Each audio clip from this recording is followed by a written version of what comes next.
Hey, Mr. Wiedemer here from Mr. Wiedemer's History. Welcome to 11.2, the Stormy 60s, where you guys will be able to describe the turbulent 1960s from the Vietnam War to the Civil Rights Movement. Alright, here we go.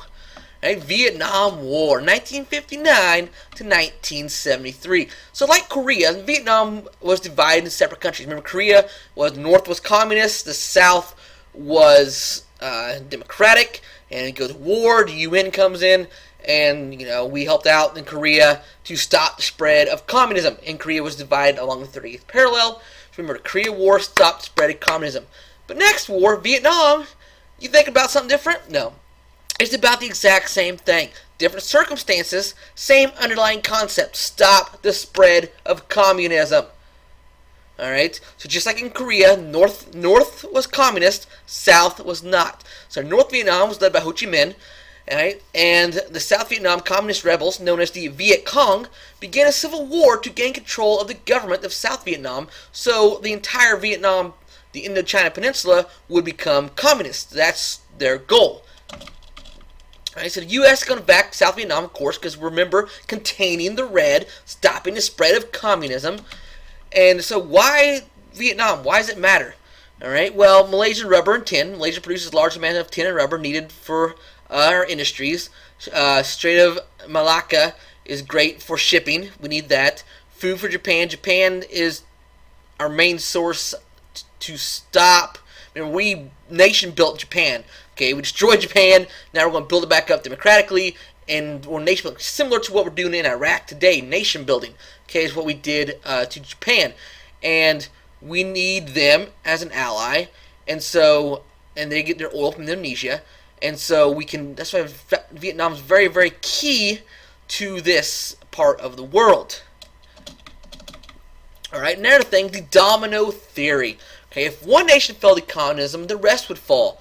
You see, if Vietnam fell, then Laos, then Cambodia, and Thailand, and Burma, and India, Bangladesh, and so on and so forth.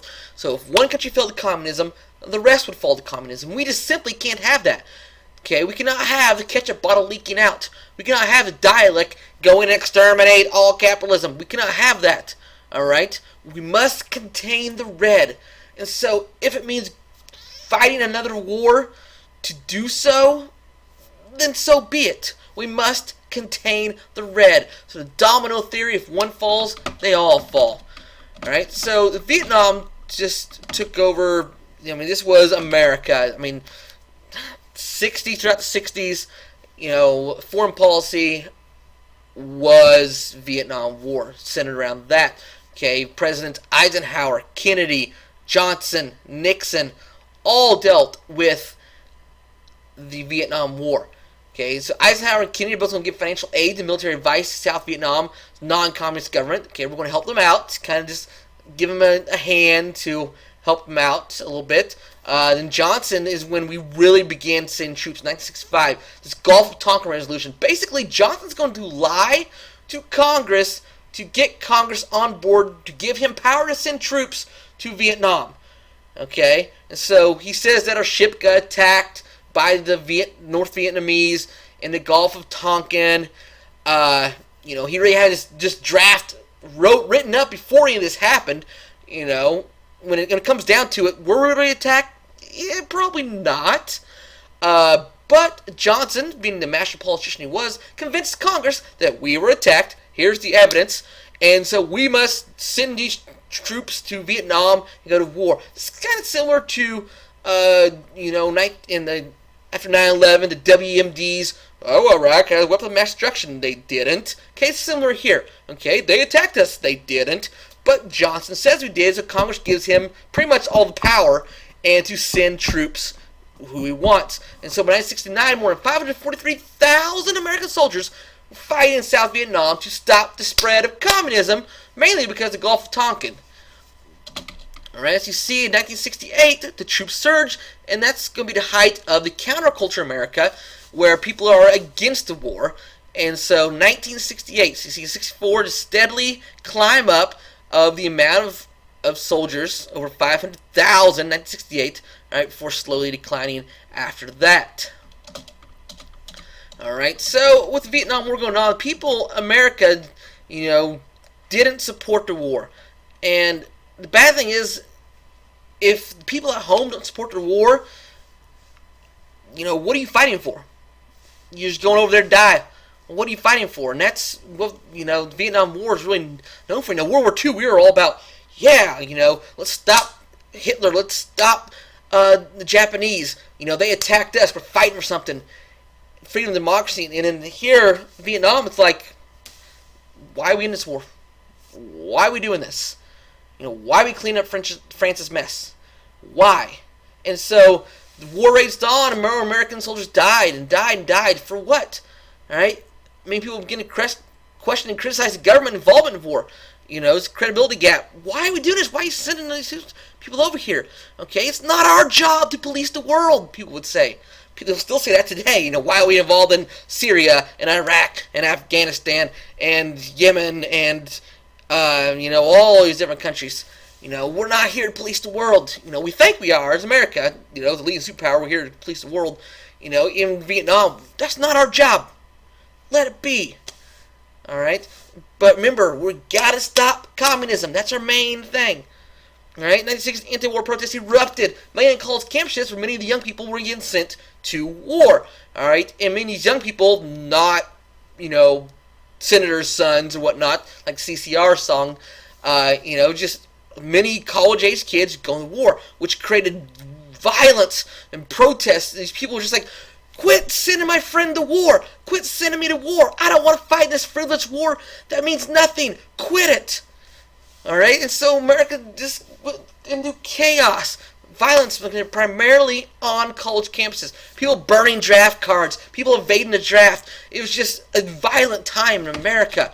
And then on top of that, we had the counterculture. The hippies. Okay? The counterculture youth, mostly rich youth who didn't need a job, and so they were trust fund babies, and so, hey, let's protest the war. Alright, let's have a counterculture life. Let's hop on a bus and travel around the country, because we can. Alright, and so they create this alternative to mainstream culture, this counterculture. Alright, they're going to establish against the, they're going to rise against the machine, against the establishment, against the man. Alright, they study different religions, experimenting with drugs, marijuana, LSD, cocaine, and all this kind of stuff. Wore long hair and unconventional clothing, often called hippies or flower children. Started in Haight-Ashbury District in San Francisco, California. 1967 was the summer of love, man. Alright, 1969, Woodstock Music Festival, the culmination of the hippie movement. It's all about peace and love. Peace, love, and rock and roll, man. Yeah. In the old Woodstock, we must be in heaven, man. You have famous people like Janis Joplin and Jimi Hendrix at their Woodstock crazy music festival. So the hippies, counterculture movement. Alright, some pictures there. The hippie van. Alright. All these young youths, these rich youths, are going to go out and be hippies. Alright, so 1968, President elected Nixon. We're going to end the war in Vietnam. Okay, I'm going to unite a divided country. We're going to end the war. So people are going to vote for him. So Americans would train South Vietnam Army to defend themselves, kind of like we're doing in Iraq. So in 1973, we agreed to a ceasefire, the Paris Peace Accords, which we, in exchange for all the prisoners of war, we're going to pull out of Vietnam. Okay? And so, as it goes, Vietnam is the only war the United States did not win. We didn't win Vietnam. We pulled out. We didn't win it. Okay, Nixon goes down in history as the president who didn't win the war. Alright? But it's just an unwinnable war, though. We're not going to win it. Okay? With guerrilla warfare, and it was just people dying and dying and dying. It just wasn't worth it. So it had Paris Peace Accords, divided Vietnam along 17th parallel, and then in 1975, the North Vietnam, against the treaty signed, they take over South Vietnam. But we're so distraught from the Vietnam War that, now we have a Democrats in charge, and we're not going to send people over there to fight. And so South Vietnam loses North Vietnam, and Vietnam becomes communist. Basically, the whole war is all for naught. Thousands of American lives, all for naught. It was just, not good. Alright, so the long-term effect of the war was the U.S. being reluctant to send troops abroad for extended military action. We're still very reluctant today to send troops abroad. All right, 26th Amendment. If I'm old enough to fight, I'm old enough to vote. And so Congress enacts the 26th Amendment, which allows 18-year-olds the right to vote. All right, if I'm old enough to fight, I'm old enough to vote. All right, quick review. The U.S. became involved in Vietnam to stop the spread of communism. The Gulf of Tonkin Revolution escalated events in the Vietnam War by sending more troops. The American people rebelled through the counterculture movement, anti-war protests, hippies. Nixon pulls out of Vietnam. All right, and 26th Amendment, 18-year-olds can vote.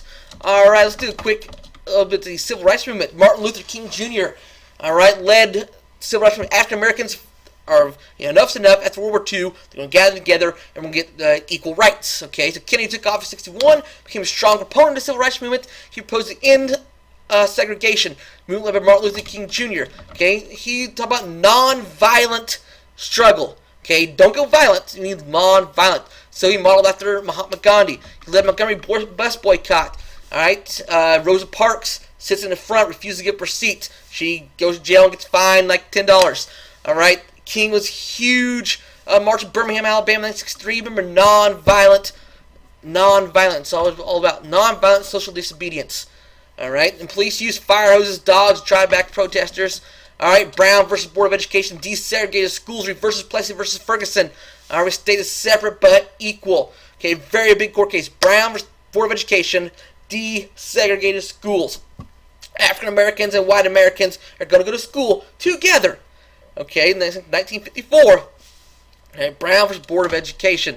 All right, in the Warren Court, all right, he's the Chief Justice, Earl Warren. He's going to expand civil liberties during the 1960s. Expand the rights of individuals in criminal cases. So this is Morena versus Arizona, Gideon Wainwright and whatnot. And we're going to end segregation. Okay, Earl Warren expands civil liberties in the 1960s. Okay, examples of nonviolent protest: student sit-in.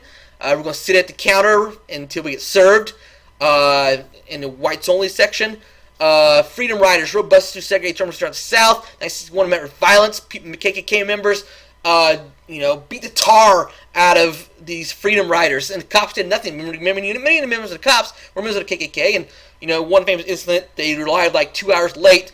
Where are all the cops at? Oh, it was Mother's Day. They were off duty. Yeah, it was all planned so they can beat the tar out of these Freedom Riders. Little Rock 9, Eisenhower has to send troops to allow these 9 African-American students integrate into Central High School in Little Rock, Arkansas. All right, King and other civil rights leaders then organized a march in Washington, D.C. This famous "I have a dream" Martin Luther King speech. All right, and King was assassinated in his hotel in Memphis in April 1968. All right, Civil Rights Act. On July 2nd, the President signed the Civil Rights Act. This is what King and everybody was working for all these years. All right, stated that all citizens should have equal access to all public facilities and private businesses, ended segregation, ended the separation of races.